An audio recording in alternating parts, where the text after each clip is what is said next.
This looks crazy. My hair always looks crazy, and it looks crazier today because I haven't actually done anything with it beyond from spray a little in the back. This has been one hell of a strange week. I'm just going to come right out and say I'm drinking my coffee here. The maid arrived. We've decided to have somebody come in 2 to 3 times a week until I'm well, which hopefully that will continue because I don't like doing some of those things. So I have to talk about what just happened to me. It was pretty weird. It was one of the weirdest things I've ever had happen. If you don't know who I am, I'm Suzanne Titkemeyer. Hey, Java Man. I wrote for Pathos for nearly 10 years, a column called No Longer Quivering. I'm doing this now. I'm working on a bunch of other projects. Hit the like, subscribe, do whatever. Do your YouTube things. Don't harass anybody I'm going to talk about. Not even that damn doctor. So I wanted to talk today about the differences between medical care in Costa Rica and the U.S. Up until this point, I have had nothing but excelente care, excellent doctors, excellent hospital experiences, the whole 9 yards. When I had a little TIA, little mini stroke, like 3 years ago, I was it 4 now? Getting close, rounding it up. Anyway, long story short, they airlifted me in a helicopter to San Jose. They took excellent care of me for 3 days in a hospital up there. And it turned out I fully recovered from the mini stroke. It just took a while because, like I keep telling people, if you have a brain injury of any kind, there is a fatigue beyond a fatigue. Oh, I'm sure she does too. She's probably sticking the pins in in various parts of my body. I am feeling a little bit better. Carmelu, it's been crazy. What happened was almost 3 weeks ago. This Monday will be 3 weeks. I started getting an afternoon headache and popping a low grade fever, and I kept thinking that I was getting a sinus infection. So I would throw in the supplements and sinus infection pills and just go on. This continued for a good week, solid week. And then one day I popped a fever of over 100 and I had it all day and I was not well. Went on for a couple days. I said, well, if this isn't left, I'll go to the doctor. I swear I'll go. Well, I ended up, it went down again and I didn't have much fever going on. Yeah, Michelle, I've missed me too. And I'm still not mentally here altogether. So long story short, the fever went away. And I thought, oh, great. That means I'm okay. Not quite so fast. And this was during this started right around during the whole volcano explosion, volcanic ash. I can't breathe shit. So there's that. So, long story short, Friday night, a week ago Friday, I popped a fever of 103, just out of the blue like that. And my husband had to take me to the ER. Well, what passes as the ER here? Let me explain about that. We go to a large clinic here. I mean, they have an emergency room. They have different rooms for treatments and all kinds of different things. Hey, Jan, and then you can be seen there. Anything you really need done, like lower level emergency on down, they can do. They've stitched both of us up.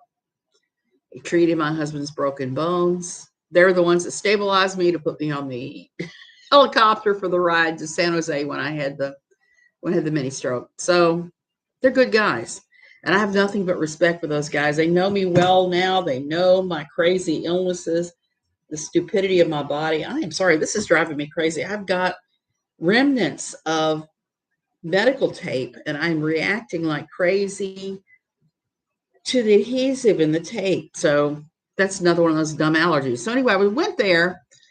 They gave me 3 bags of saline, said I was extremely dehydrated, gave me a whole bunch of things to reduce my fever, gave me orders to have blood work done on the next day, examined me head to toe and couldn't find any evidence that I had an infection anywhere in my body.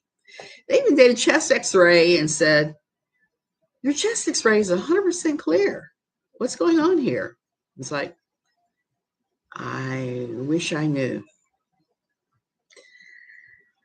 So the next day, I slept in a little bit, and then we went to get blood work drawn and COVID test done. Because of course, anytime you pack a huge fever, baby oil or coconut, I'm gonna have to, Michelle. I'm gonna have to because I've got it everywhere. Because they wired me up for just about everything you can think of. I have it all over my body. I have it all over.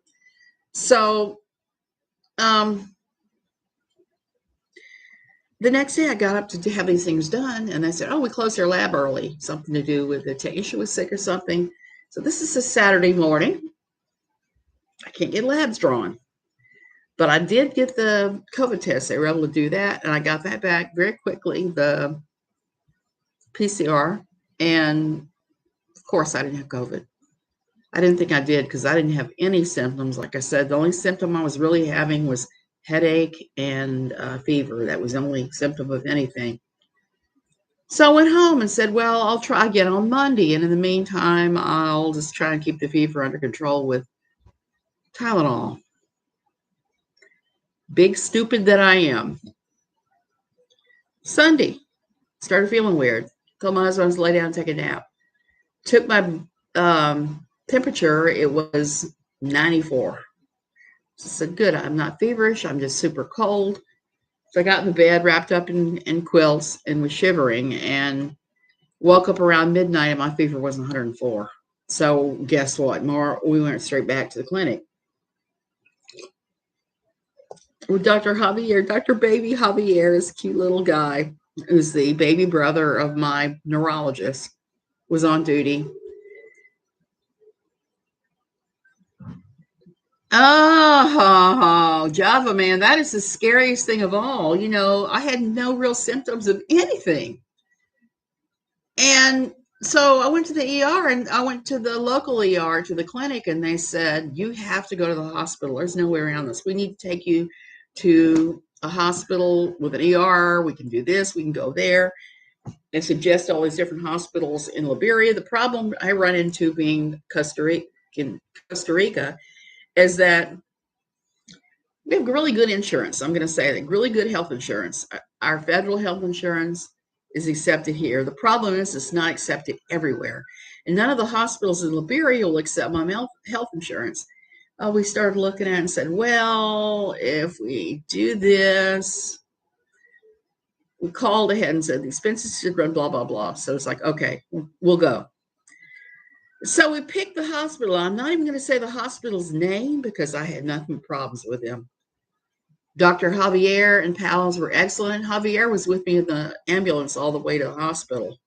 That's the kind of guy he is. He's turned into the most excellent doctor from a little teeny tiny baby that I first saw like 3 years ago.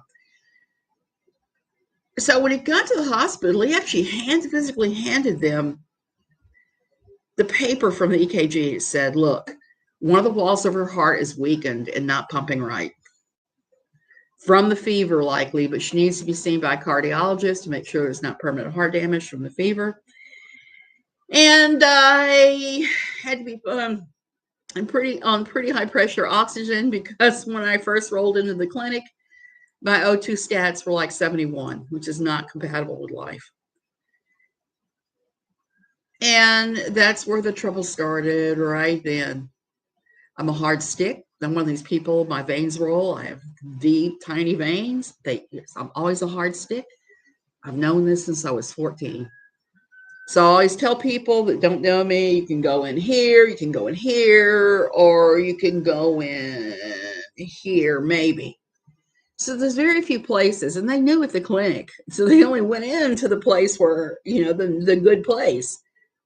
But it happens to be in a joint. So I got there, and the nurse on charge said, I don't like this IV in here. This is not a good place for an IV. So this is the only place for the IV. And I started my song and dance about this rolls, that pops, blah, blah, blah. She paid me no mind and gave me an IV. Tried to give me an IV here, and we finally ended up here. So within a couple of hours, every time they were trying to give me fluids, it was puddling actually in my arm or my hand or whatever. It wasn't going well. And the doctors looked at the EKG stuff, ran the EKG, and said, looks fine now. Okay, blah, blah. Tossed it. Dr. KJ.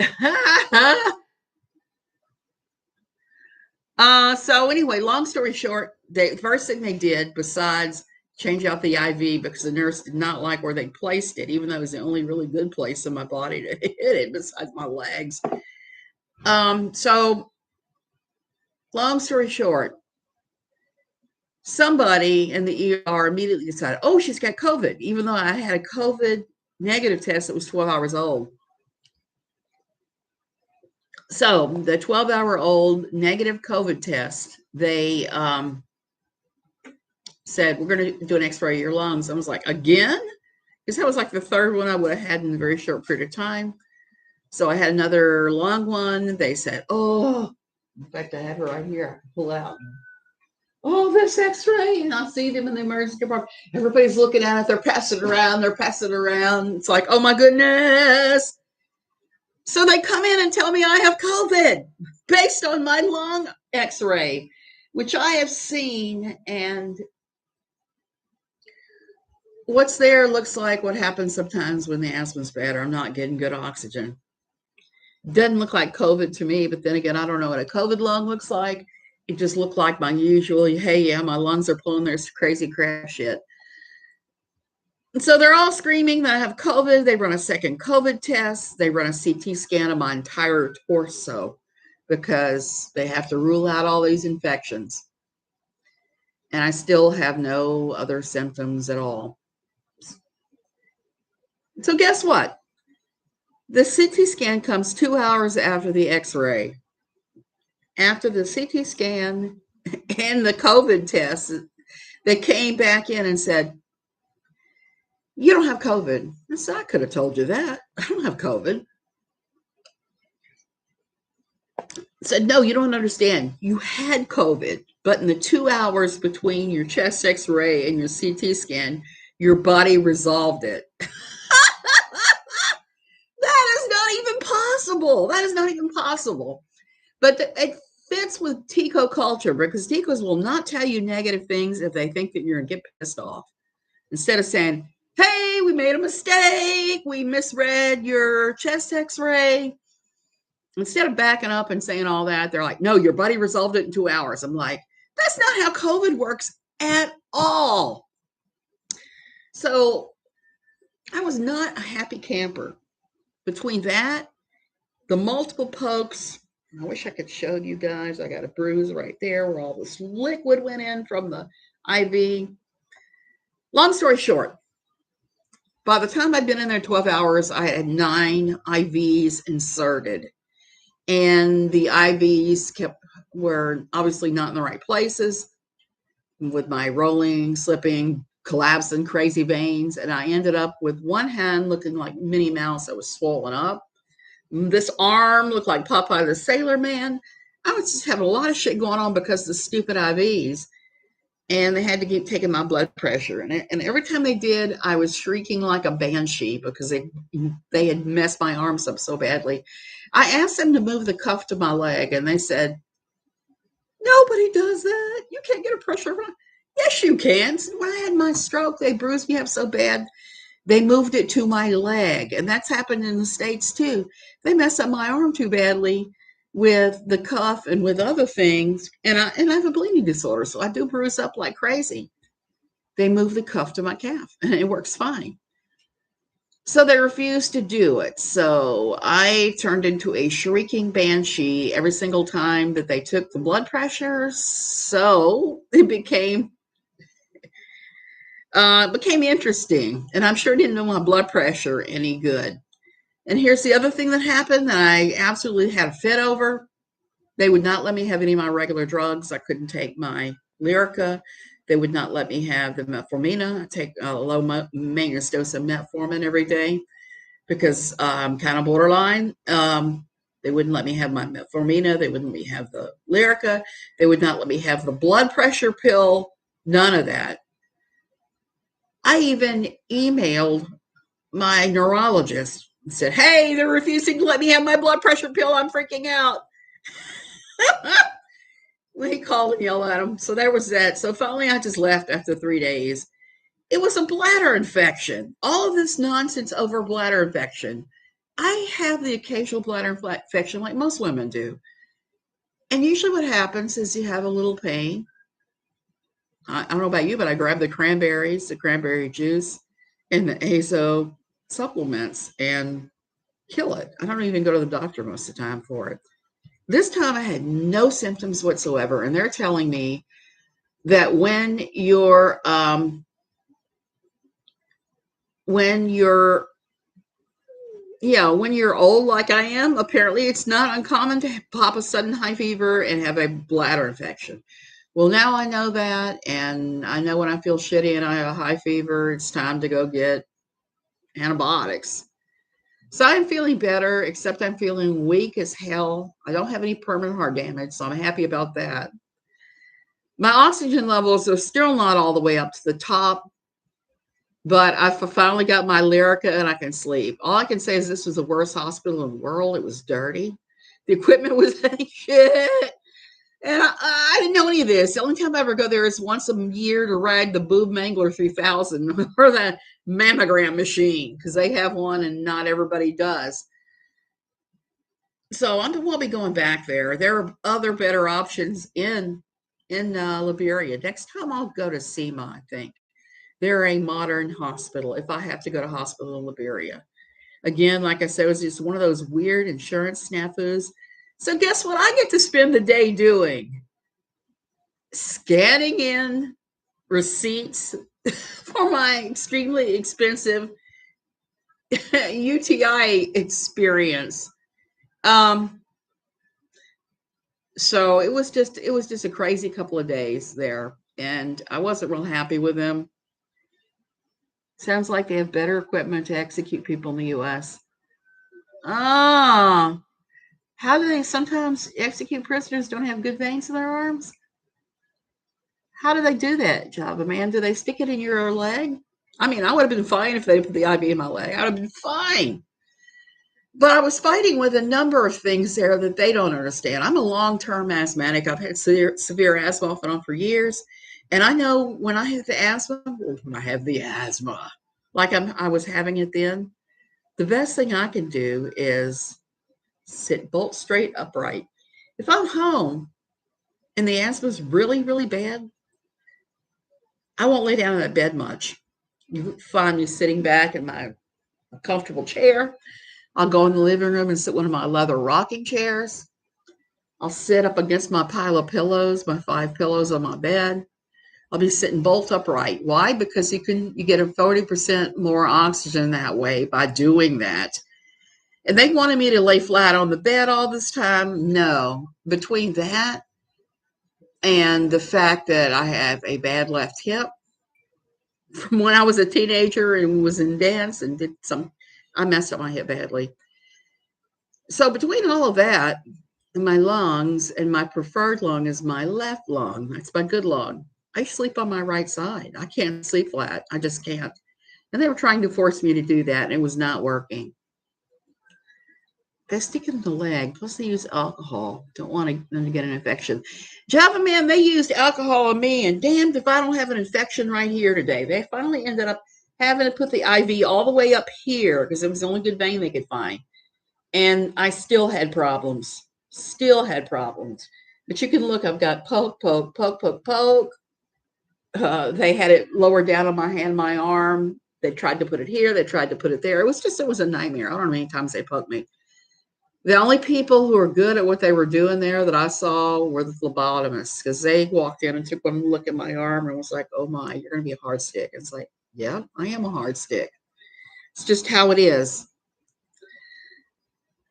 So I'm going to be talking to Dr. Javier. I'm thinking about trying that this afternoon, trying to take a shower and put on some clothes and go to talk to Dr. Javier. Because what happened was pretty much inexcusable in my mind. Like I said, I'm being very Karen-like today. I'm normally not this way. My 3 days at the Hospital Metropolitano in San Jose was fabulous. It wasn't the newest hospital with the newest fanciest equipment. But guess what? They didn't. They put the IV in the right place. They didn't torture me by bruising the hell out of me with that cuff. They put it on my leg. I didn't even have to ask them. They just automatically say, "We're switching this to your leg because you're very bruised." It's like, thank you so much. Thank you. This was not that. And this was like, why aren't you eating? And I'm like, I'm not eating because I don't feel like eating and I haven't eaten in a week and a half. Well, let's give you all these other drugs. It was just, and because if you take Lyrica away from someone who has nerve damage, who uses Lyrica to sleep, do you know what happens? They don't sleep and they have withdrawals. So while this was going on, I was having some pretty fierce withdrawal symptoms. To finally, I told my husband, I said, fuck them. And I went in my suitcase and I found my Lyrica and I took it and I finally started sleeping. So I'm home again and I hope to stay at home. Hospital, that hospital was a S show. It just was a shit. It just was. And never again. Java man, I am feeling so much better now. I can't even tell you. I'm sitting up and talking today. That'll tell you something. Yesterday I was sitting up, but I wasn't talking. I wasn't friendly. I saw my darling husband wash dishes last night because that was what was kind of funny when I was in the hospital. He kept going, I gotta take up more responsibility. I gotta know how to do more things. What if something happens to you? What if you're incapacitated? Blah, blah, blah. And it's like, dude, I've been singing this song for years since you retired and you're just now listening. So there's that. And then there's this. Like he wants to know how to do this, and I'm trying to explain to him what a shit show this is going to be. This is my pile of insurances. So all told, between all the testing, all the CT scans, all the black bags of saline in various places, everything, all total. Oh, Marmaduke, I popped 104 fever. That's what happened. And it affected my heart and my ability to breathe. I started dying basically until they got me to the hospital and got me stabilized. But it was kind of a nightmarish hospital, and I won't go to that one ever again, except to ride the Boob Mangler 3000 for my yearly mammogram. I don't know about you guys, but I hate that thing. I hate that thing. There has to be a better way to run tests on women than squish your boobs between two sheets of plastic. That is just the most barbaric test. There's got to be a better way. So in all that time, I definitely wasn't thinking about KJ or those sides of pork or any of that. I was just thinking, this sucks. I want out of here. Anytime you, oh, thank you, that Ember chick, go to my yarn fund. I got to buy yarn. Marmaduke, they found out it was a UTI. And I was really shocked because I've had UTIs before and I always have a little pain. I know I got it. I'll get some garlic, some cranberry pills and go on. But this time I didn't have any symptoms, none. No symptoms. All the symptom I had was high fever, just out of the blue. So that was that. So ladies, anytime you start feeling weird, get checked out. I won't go to the doctor very often because with the mast cell, it's complex and it's not always easy. Like right now, I'm just wiped out from this whole thing. I'm just physically exhausted. I'm so happy my husband did the dishes. I had to set up software in his computer yesterday so that I could scan all these receipts in, which is my next big job. And so there's that. I'm not happy about that. I refuse to have another mammogram. Marmaduke, I am almost there myself because it has gotten ridiculous. And then every time I switch where I'm having it done, I have to say, okay, this scar happened in 1975 when I had a tumor that had removed. This scar happened because they removed something else. This scar happened when they were trying to do scar revisions. So it's just weird. Rubbing alcohol takes up the adhesives. Okay. Marmaduke, I can understand that too now after having been through this. And like I said, I've had UTIs every now and then, just throw in and go. But I think what I'm going to do is there's a supplement I've taken here that's like a cranberry-based supplement that is extremely strong. I think what I'm going to do is I'm going to break down and buy some of it is what I'm going to do. And I'm just going to take it preventively because this was bullshit.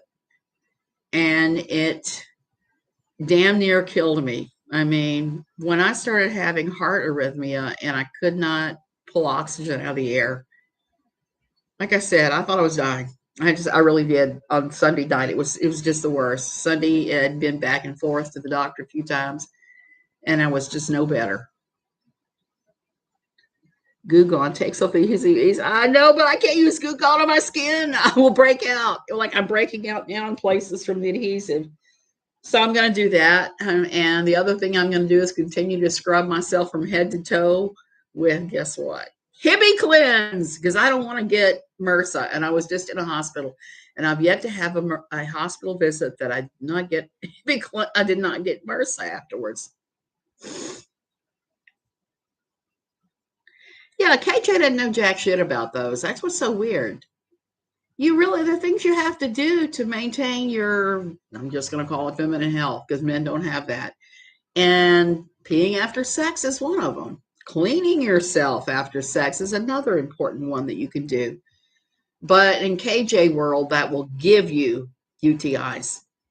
This is the first time I've ever had this kind of a UTI thing happen. Taking the cranberry solvent really helped me. Yeah, not ocean spray. You're right, Jackie. And I got probiotics. I already take them.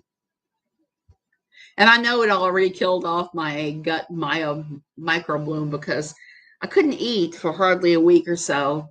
And then when I went in the hospital, they were insisting I eat. They would not let me leave until I could eat. And of course, the minute I started eating after IV antibiotics, you can guess how that went. So I'm home and I'm taking my probiotics.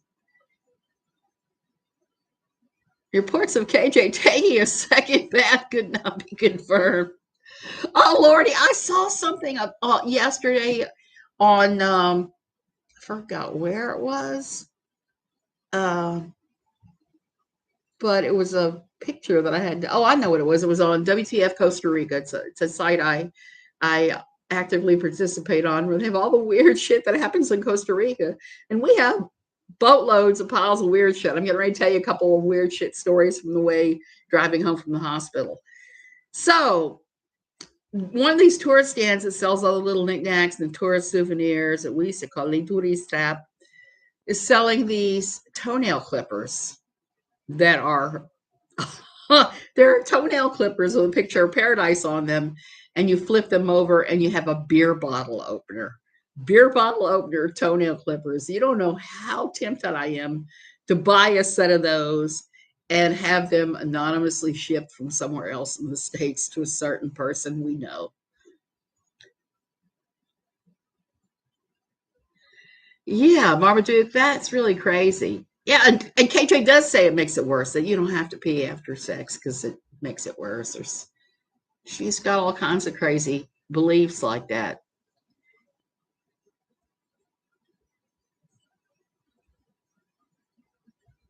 Yeah, I'm going to go back to taking the supplements every single day. And I really love the AZO,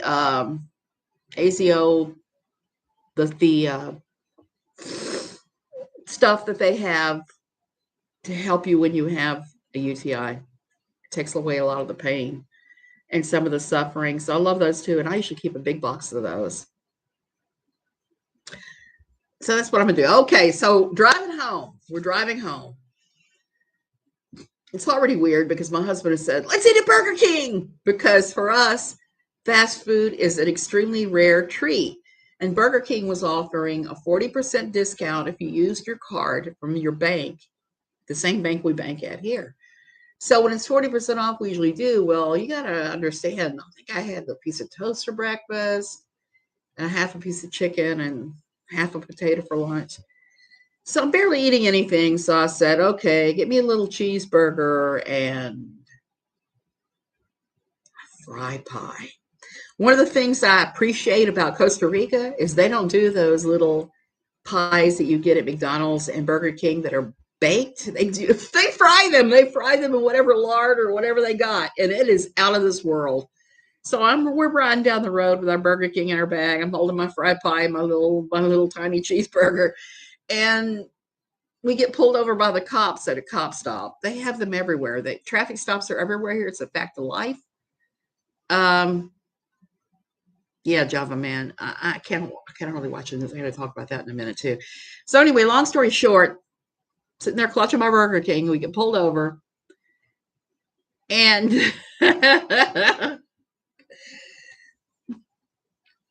we're always wave through. We're gray-haired old gringos. We can wave through traffic stops. But this time we get pulled over, and so I'm scrambling to get out our passports, and we're getting our driver's licenses out. We're getting out our retrieve information, all the stuff to do with the car. When the officer walks up and indicates we need to roll down the window, so we roll down the window, and he hands my husband a folder, a manila folder. Not as nice as the one I just showed you. He shoved all my hospital bills in. We open the folder, and there's a typed sheet of paper on the inside in English. And it says basically that the septic tank at the police station, the main police station here, the septic tank has gone bad, and they have no place to use the bathroom, and they're begging for donations to put in a new septic tank at the police station. They're stopping anybody they think has money, asking for donations. Well, what can we do? We laughed. We laughed so hard and just gave that guy a $20 bill and said, adios, amigo, and ran off. It was pretty funny. Only in Costa Rica. That's one of those only in Costa Rica stories. I was reminded of Cousin Eddie. Christmas Vacation. Merry Christmas. The shitter's full. So we laughed over that one for a long time. That one, and we got caught in 2 tremendous traffic jams involving cattle. And I see I'm freezing. I'm freezing again. So that was our trip on our way back. I cannot. Oh, God. Parents in the Ukraine, that is terrible. I've been following the Ukrainian situation. I have friends that live there. When my husband and I lived in the States, we used to host people through President Carter's Friendship Force. We many times hosted people who were the equivalent of like congressmen or senators from the Ukraine. And the Ukrainian people are wonderful. I've often said one of my most favorite, most memorable moments in my house was when we had 2 ladies who were Ukrainian senators that took over my kitchen and made borscht. And just made, pots of borscht and the best Ukrainian food I've ever put in my mouth. And I like Ukrainian food. So there's a lot of people over there right now that it's just breaking my heart. I came back from the hospital, and I'm laying up in this bed, propped up on my 5 pillows, watching CNN International, watching the coverage of when they first started the bombing. It's heartbreaking. Those are really great, salt-of-the-earth people there. What Putin is doing is wrong. I mean, just vanilla wrong. I'm not sure that all the saber rattling that Biden has done is helpful to the situation at all. I'm not sure that Trump canceling some aid or something they're supposed to get, it was helpful either. There's a lot of things that have happened that are just pretty horrible. That area of the Russian Empire was where they persecuted the Jews. Pale of Silver. I know that. I was reading about that too. And the Ukraine and Russia are 2 different cultures altogether. So that's what I don't know that people in America get. It's very different culturally between those 2. They're different people. Hey, CJ. So I'm not a big fan of, just going to come out and say it, Russia. We've been there on vacation back when it was the USSR. And I got to see firsthand a few times how the Russia then, how they acted, and was not impressed. Now, one-on-one meeting some of the Russians, there could be some very wonderful Russian people. I see their own people are protesting, so I'm glad about that. I love the Ukrainian. I love the Ukrainians, and the Ukraine is a wonderful place. I agree. Putin is trash. I hate to say that. That Amber chick. Yeah, Cows. Cows don't care. So I think we live in very perilous times, my friends. I don't want to see this thing in the Ukraine go any farther. I am not surprised that Ukrainian parents are putting stickers on the poor children's indicating their blood type.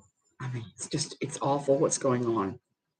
And I don't see how the UN and NATO can let this stand. Now, I know that the Ukraine is not part of NATO. Uncle had a dairy farm and the cows were so beautiful. Yes, they are. Java Man, I think so too. Biden isn't helping at all either. It's so sad. And Chick, it is. I mean, I'm almost wondering if we shouldn't overthrow the government and have a council of mothers running everything. Because most women, I think, have a whole lot more common sense than any of these politicians.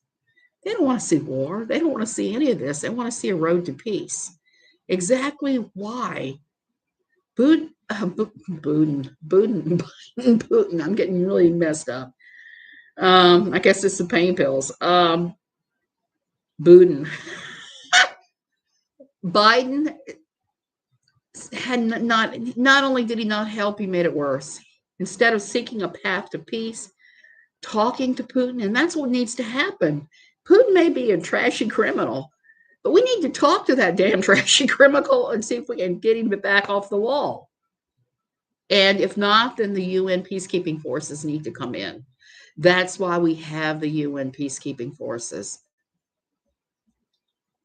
Those soldiers on Snake Island gave me the chills. The same thing, CJ, when I was watching those videos, I couldn't believe it. And the Russian protesters are definitely brave because there will be repercussions for them. There'll be repercussions for them, and I'm really frightened for all of them. Those cows, yeah. So Council of Mothers sounds like an excellent idea. Yeah, I think so. Sweden and Finland are not part of NATO. They are reconsidering their positions. I would hope so, Java Man, because they're pressed right up against Russia there. And they're just too close. And this scares me. It gives me, because it sets an awful precedent for the rest of Europe. I mean, the U.S., we don't really get how vast the world is. Europe is small. I mean, compared to the U.S., Europe is pretty small for the most part. And you've got all these countries all mashed together. And we've seen before aggression from Russians, pre-World War II from the Germans, where they came in and they just took countries and enslaved the people. The Amber Chick, I am too. I hate to say it. Well, I don't know if we could include KJ. I think that if we included KJ in the council, we'd have to give her a pack of crayons and a pad of paper and say, okay, you sit over there, honey, and you draw out what you think should happen. Write your numbered list of sanctions and things you should think that should happen in Russia to make Putin back down. And later, we'll find out. And we'll take a look at that and see if we can incorporate it. Yeah, that's the thing. She's a mother, but she's not a mother. Which I'm going to say again, anew, being in the hospital, anew, again, I'm shocked by their lack of hygiene in that house with a small child that has chronic illnesses. I've said it before, I'll say it again. I keep my bedroom immaculate and my master bath immaculate on my own. The girl is here now doing everything else, sweeping, mopping the rest of the house, dusting, doing all the crap there's no way on the earth I'm getting off from this chair to do. And I'm fine with that. But I'm not living in filth like she will. She really got some mileage out of that Spanish language degree. I got in the pool.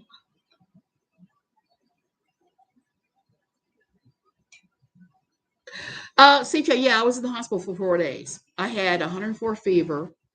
Turned out it was a UTI that I had absolutely no symptoms of whatsoever. But when my fever went to 104, my heart started skipping beats, and part of it started not working right, and my lungs stopped being able to pull oxygen out of the air. I got really sick. I mean, we're talking 1 foot on the banana peel, the other one on the tombstone sick.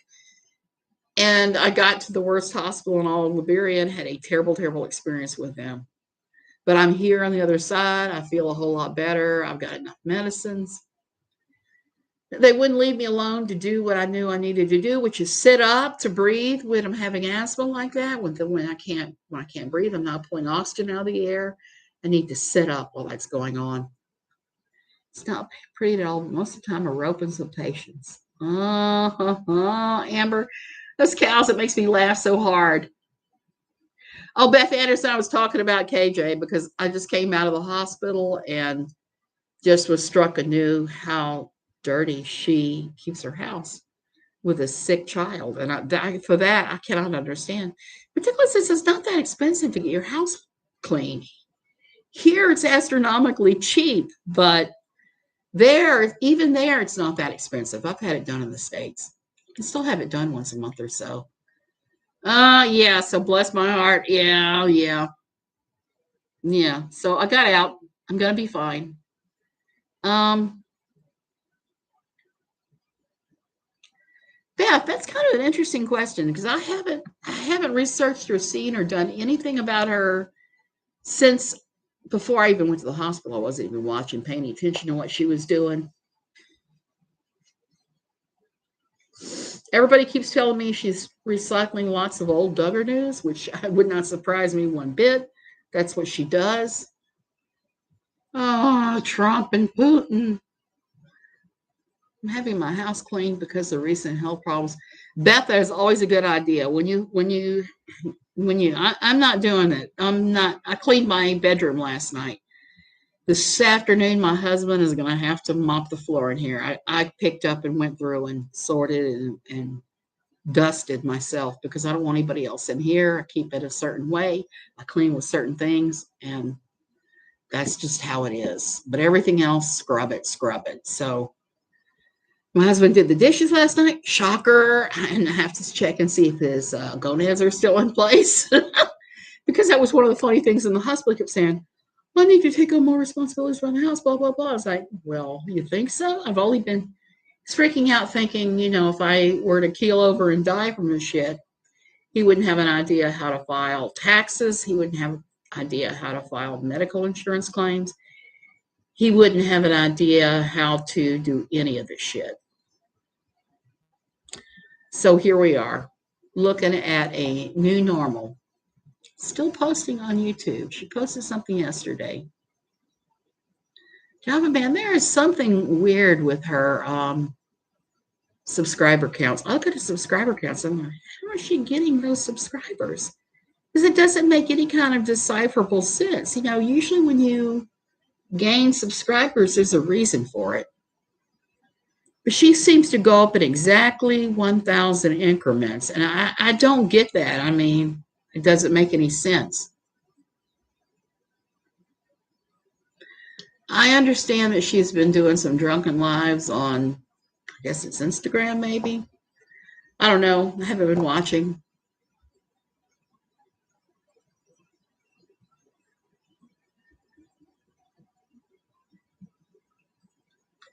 Could be Russian scam scam bots.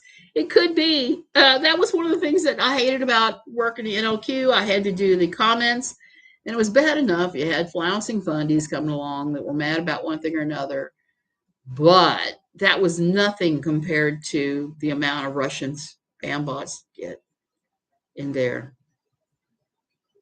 Hey, Ginger Lee. Yeah, I'm doing a whole lot better. I'm here sitting here drinking my coffee this morning, which I know coffee and UTIs probably not a good combination. My idiot doctor said, "Oh, you can have your coffee. It's good for you." I'm like, dude, what medical school did you get your degree from? Did it come out of a bubblegum machine? Because like I said, he and I started off on really bad terms when he looked at my chest x-ray and said, you have COVID. And I looked at my chest x-ray and said, no, that's just a little congestion. That's not COVID. And I just had a negative COVID test not 12 hours before. Then he ran another one and said,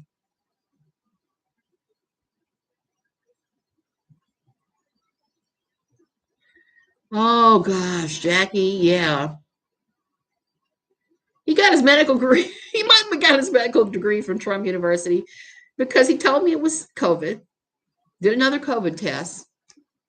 2 hours after the x-ray, they did a CT scan of my lungs and said, oh, your body has resolved the COVID. It fought it off in 2 hours. Like, I don't know what kind of drugs you're in the back room sniffing, but you need to put them down right now because that's not even remotely possible. I guess he thought I didn't know a damn thing about COVID instead of being somebody who's relentlessly reading reports from the CDC and everywhere else, trying to figure out best ways to avoid getting infected.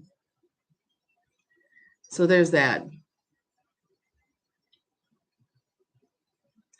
Yeah, same thing, Beth Anderson. I'm still trying to figure that one out too. It's like luck of the devil. Oh, that Amber Chicken, that's good that he's learning that stuff. I'm going to have to teach him. In fact, I should probably get off and take a shower and start scanning. I don't want him around while I scan in the 10 trillion receipts. This whole this adventure cost us over $7,000 from beginning to end. I guess that's cheap because I had a girlfriend who had very similar symptoms, and hers didn't turn out to be a UTI or COVID, but she has something more serious going on. She has a type of cancer they're looking at. And her only trip to the hospital to get rehydrated, like my first trip, ran $7,800. So I think my entire adventure paying for that is cheap. And my insurance will pay me back. So most of it.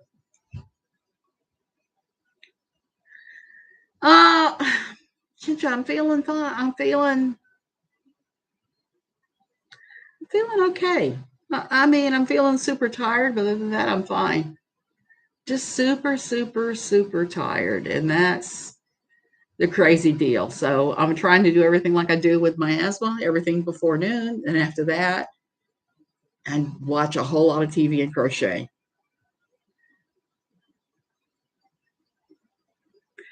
Marmaduke, yeah, I'm sure she does get reported all the time. I reported her for when she was talking shit about me. I certainly did.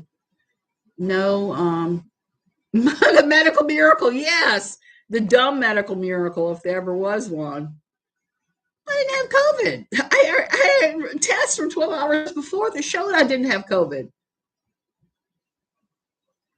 Beth, I had no idea. I mean, I'd had them off and on for years. I just had no idea. I had no idea. I thought that I would get the normal symptoms from that. You get a little pain, you got it. You throw in cranberry juice, cranberry pills, you go on, you live.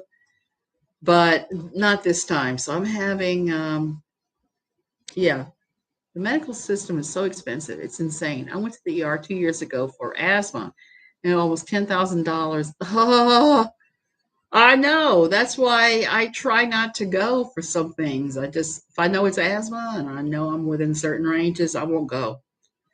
Only when my oxygen levels go crazy and drop like they did during this little adventure. Yeah, so it was interesting. It was interesting because the theory that they don't give you any medicine, any irregular medicine, because it masks the symptoms was a really hard one for me to contemplate because of the nerve pain. I can't sleep without the Lyrica. The Lyrica is the only thing that lets me sleep. So for 2 nights there, I was climbing the walls before I told my husband, I was like, screw my doctor. I need my Lyrica now. Give it to me. And he says, so we don't need healthcare reform. Obviously, I've never dealt with an insurance company. Absolutely. And we have good insurance that covers us here and in the States. And we still struggle with them. They make it very hard to file, even from overseas. They make it incredibly hard to reimburse. I have to fight them almost every single time for all kinds of different things. This last time when I got hose and mask and all that for my VPAP machine, I didn't even go to the home health care company that I usually use because my deductible was around $250 every time I do. I was able to get the entire shebang for 6 months off of Amazon for $100. Why would I pay them $250 when I can pay $100 and get it without any problem. So I just bypassed them. Blue lips and fingertips. Oh my goodness, that's like one of my biggest worries. No, no one expects that kind of bill, unfortunately.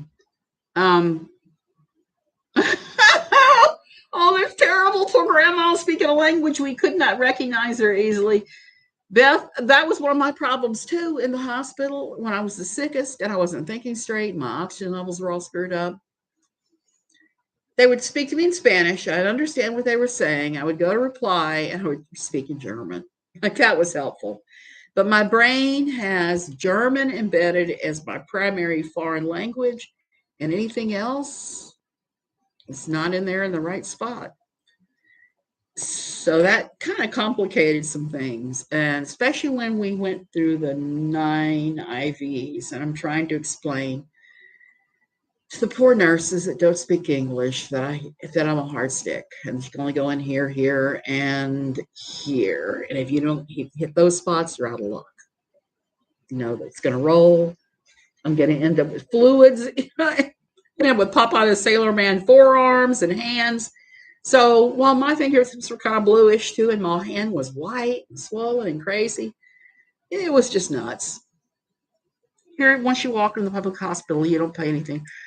Marmaduke, that would be so, so wonderful. In fact, I've thought about, well, we're trying to become residents here. We're gathering all of our crap, jumping through the hoops yet again, because we did it pre-COVID and it kicked out of the system. They kicked us all out. We have to start again, but it took a while to figure that out. I could use the socialized medicine here if I had healthcare. But that kind of scares me too because I've seen the socialized medicine here. Ain't nothing fancy. And the hospital I was at was nothing, it was just so old and beat up and everything. It was a private hospital. But the other private hospitals I've been here were a million times better. So I don't know how this place dropped the ball, but they did. So next time I know, I'm going to the Rich Gringo Hospital in Cocoa Beach. I'm going to go to SEMA. I'm not going to go back to this one. Not at all. They do not listen when you say I don't have good veins. That they don't, and that is a problem. That's a huge problem for me because I don't have good veins. I never have. I mean, I found that out in 1975 when I had a tumor removed from my breast. That's when I found out my vein situation then. Because before that, I mean, I'd only been in the hospital, I had about tonsils and things. So they start trying to take blood, and you're like trying to direct traffic here, and they're not listening. Vasculitis. Oh, Marmaduke. Yeah, that does happen. They finally figured out they had to use a smaller needle. And they had to use a smaller, shorter needle, and they had to put it in a weird place. And once they figured that out, it was okay. It wasn't great, but it was okay. So you guys, I'm going to go. I can feel myself fading. I got to take a shower. I got to scan that crap in. And I got to see if I can force Blue Cross into pay me back my $7,000. Ooh, it's the first time I had to go to the hospital. They're like, give us your credit card right now. We got to put a hold on it. Okay. Thank you guys. Thank you for praying for me, Beth. Some people have been. I appreciate all of that prayers you can get. I'm not going to be doing too much. I have some really cool things I want to share with you. I found that I had a Duggar pre-courtship questionnaire that has some of the craziest questions I'm going to go over again. And somebody shipped me a copy of a handbook for a college in upper Minnesota that I started looking through the rules and the regs, and it's scary. So I'm going to do both those things here very shortly when I feel a lot better. Take care. Love you guys. I'm going to go shower.